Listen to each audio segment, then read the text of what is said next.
Қайырлы күн достар, сіздермен бірге Гүлхан Мырзатайқызы.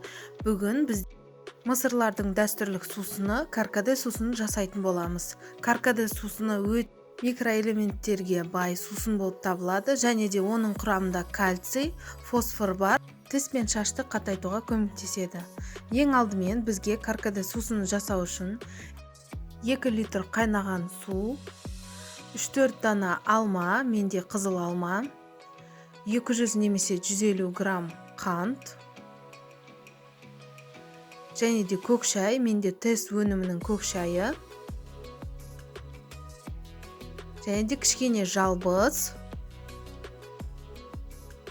каркаде қажет болады. 2 литр қайнаған суға 3-4 дана алмамызды бөліп саламыз. Оны 5-6 минут қайнататын боламыз.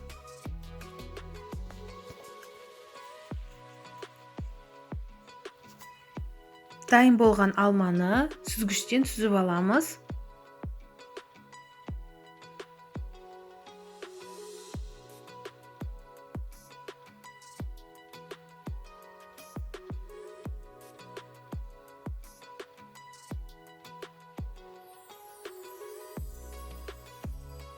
Оның үстіне 30 грамм каркадені құйып, бетін жауып, 10 минутқа қойып қоямыз.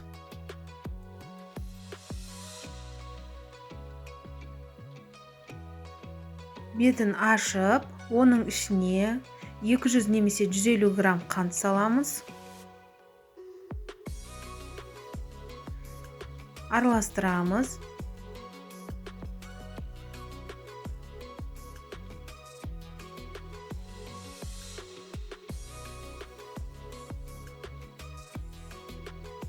Екі ас қасық көк шай саламыз.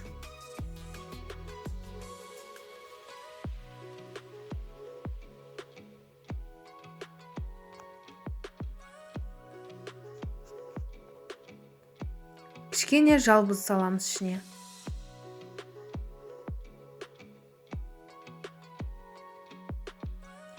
Бетін жауып, 10-15 минутқа дайындап қоямыз. Ал енді дайын болған сусынымызды сүзгіштен өткізіп,